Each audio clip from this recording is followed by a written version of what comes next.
मंच पर उपस्थित जिन्होंने अपना सारा जीवन आर्य समाज की कार्य पद्धति को जन जन तक पहुंचाने के लिए समर्पित किया और आज हमारे बीच उपस्थित हैं, जिनके प्रेरक वचन आपने सुने भी हैं और आज भी सुनने का हम सबको अवसर मिलेगा। पूज्य स्वामी सच्चिदानंद जी महाराज और जिन्होंने अपनी गुरुकुल के प्रति वेदना रखी, लेकिन मैं ये कहूँगा कि उन्होंने तो अपने गुरुकुल के प्रति जो कर्तव्य था पूरा निभाया है, सारा जीवन उस काम के लिए दे दिया। उससे ज़्यादा मुझे नहीं लगता कि उनसे हम कुछ भी अपेक्षा करें। आज हमारे बीच में उपस्थित हैं। यज्ञ के समापन के अवसर पर उन्होंने अपने मन की भावनाओं को हमारे बीच में रखा था, हम सभी ने धैर्य से सुना भी था। माननीय आचार्य शीतल जी, गत दिवस उनके गुरुकुल में जाना हुआ था और कार्य को देखने का अवसर मिला था। मन में बड़ी उत्साह था। मैं तो अभी भी यही मानता हूं कि उनका ये कथन भी हमें उत्साह देने के लिए ही है, हमें आगे बढ़ाने के लिए ही है। कहीं ना कहीं उनके मन की पीड़ा थी, हमने सुनी और उनके सुनने के बाद हमारे मन में कुछ काम करने की इच्छा पैदा हो, ये हम सबकी जिम्मेदारी है।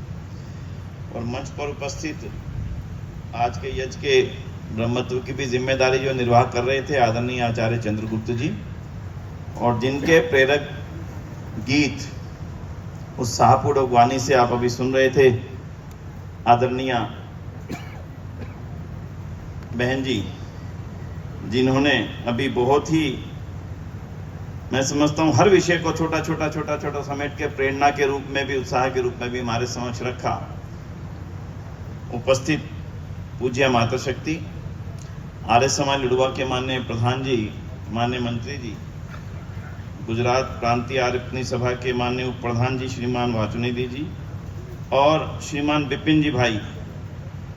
मैं इसलिए उनका नाम ले रहा हूं कि जब टंकारा का आयोजन था तो उन्होंने कहा कि हमारे यहाँ पे लुड़वा आर्य समाज है, वहाँ का एक आयोजन है, वहाँ पर आपने अवश्य आना है। मुझे तो मालूम नहीं था, मैंने सुना भी नहीं था, जानता भी नहीं था, नाम भी पहली बार सुना, समझा भी पहली बार ही और आया भी जीवन में पहली बार ही हूँ। तो उस दृष्टि से उनका आभार मानता हूँ कि उन्होंने आप सबके दर्शन का सौभाग्य जो मुझे प्रदान किया, उसके लिए उनका बहुत आभार। और जिनका कल यहाँ पे अभिनंदन हुआ, आदरणीय आचार्य कमलेश जी, लंबे समय से उनको जानता हूँ, देखता हूँ और उनके कार्यों को और उनकी पवित्र वाणी से जो हजारों लोगों का उपकार हुआ है, उसके प्रति उनके प्रति भी नतमस्तक होता हुआ बहुत बहुत आभार करता हूँ। उपस्थित साथियों, 75 वर्ष का समय छोटा समय नहीं हुआ करता। कल रात्रि को जब हम लोग शाम के समय जब हम वापस लौट रहे थे, वापस नहीं अभी आ रहे थे कांडला से, तो महेश जी के घर पर रुकना हुआ। उनसे मैंने थोड़ा सा यहाँ का इतिहास जाना और उस समय उन्होंने जो इतिहास बताया यहाँ के लुड़वा में, इस प्रकार से यहाँ पर ऐसे ऐसे करके शिवगंज जी यहाँ से किसी कारण से गए नैरोबी, दक्षिण अफ्रीका नहीं, मैंने पूर्वी अफ्रीका था नैरोबी, और वहां से कैसे प्रेरणा लेकर के उन्होंने वापस आने की इच्छा रखी और यहाँ पर आकर के कैसे ये वेद की ज्योति जलती रहे से नहीं जलती है बंधुओं।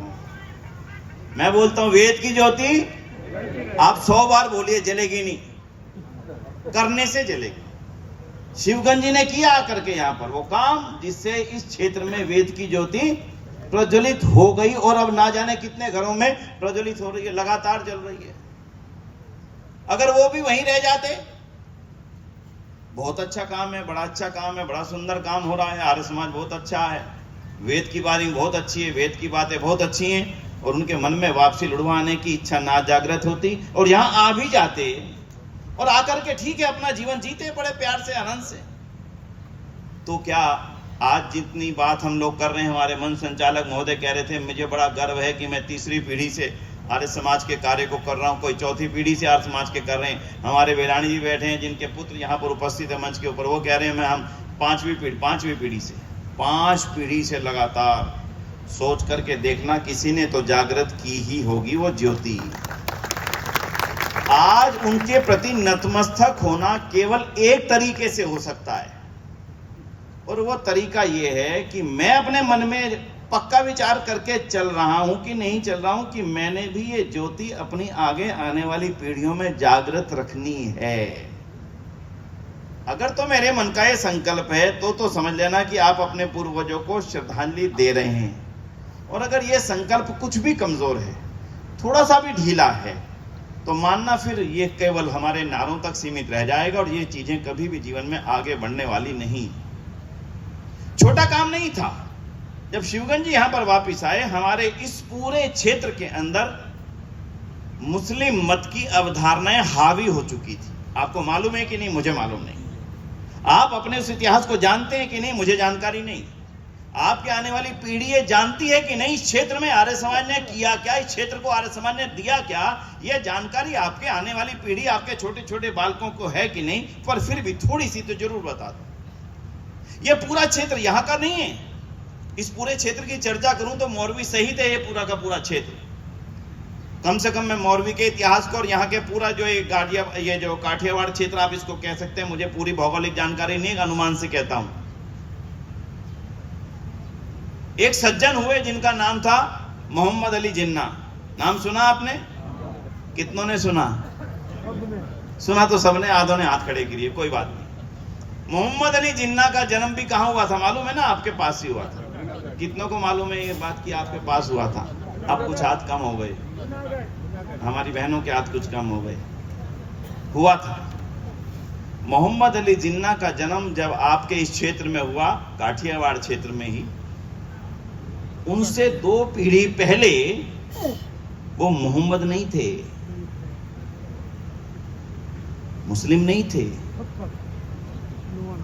किसी आक्रांता ने यहां पर हमला किया, हमारी आदतों को थोड़ा थोड़ा बदलना शुरू किया। डंडे के जोर पे का अपने शव को जलाना नहीं, गाड़ना पड़ेगा।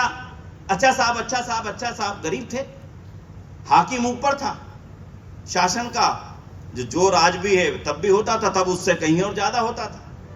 अच्छा अच्छा साहब, ठीक है, गाड़ेंगे गाड़ेंगे, गाड़ना शुरू कर दिया।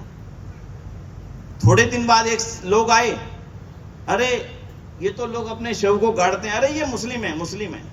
ऐसे कह के जो नहीं थे मुस्लिम उनको भी मुस्लिम बना दिया। ये मुस्लिम है, मुस्लिम है। उनके गांव अलग कर दिए, उनके घर अलग कर दिए। नाम है रामश्याम, कहलाए जा रहे मुस्लिम। क्यों? परंपराएं बदल गई। अगली पीढ़ी ने कोशिश की, ये मैं नहीं कह रहा हूं, भगत सिंह जी की जीवनी के ऊपर एक पुस्तक लिखी है, बहुत अच्छी शानदार पुस्तक है, उनकी भतीजी वीरेंद्र सिंधु ने लिखी है, भगत सिंह और उनके मृत्युंजय पुरखे। बहुत शानदार पुस्तक है, गजब की इतिहास का बहुत शानदार दस्तावेज है, पढ़नी चाहिए यदि हम संभव हो सके, जितना संभव हो सके पढ़नी चाहिए। भगत सिंह जी के भतीजी ने बड़ी शानदार पुस्तक लिखी। उसमें वो लिखती हैं,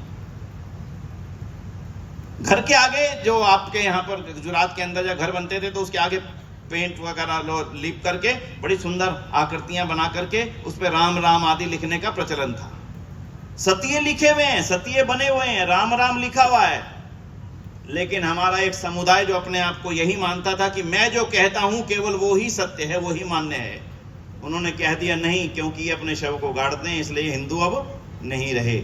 मार मार के उन्होंने हमें कुछ पहुंचाया था, कुछ हमारे ही लोगों ने हमें जबरदस्ती करके हमारे ही अनेक लाखों भाइयों को उधर पहुंचा दिया। परिणाम आगे आपके सामने, मैं उस तरफ ज्यादा नहीं जाऊंगा। परिणाम है कि मोहम्मद अली जिन्ना का जन्म हुआ और वो एक कट्टरवादी मुसलमान बना, जिसके कारण से इस देश के बंटवारे होने की नींव रखी गई। सोच करके देखना, अगर उससे पहले ऋषि दयानंद इस धरती पर आ चुके होते तो मुझे नहीं लगता मोहम्मद अली जिन्ना के परिवार को किसी भी कारण से हमारा समुदाय छोड़ करके किसी और को स्वीकार करना पड़ता। ये थी ऋषि दयानंद की देन। कल जब साईं राम दवे जी का कार्यक्रम यहाँ चल रहा था, उन्होंने भी एक बात कही थी, छोटी सी कही थी बात, तो गुजराती में बोल रहे थे वो, मैं पूरी कोशिश कर रहा था कि समझ आ जाए, काफी कोशिश सफल हुई।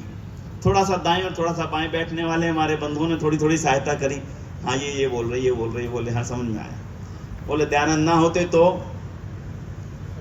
कम से कम मैं इस क्षेत्र के बारे में आपसे पक्का कह सकता हूँ, दयानंद ना आते तो इस क्षेत्र में हिजाब और बुर्के की सिवाय आपको कुछ भी नजर नहीं आता। ये एक ऐसी सच्चाई है, माने ना माने इससे उस इतिहास पर कोई भी फर्क पड़ने वाला नहीं।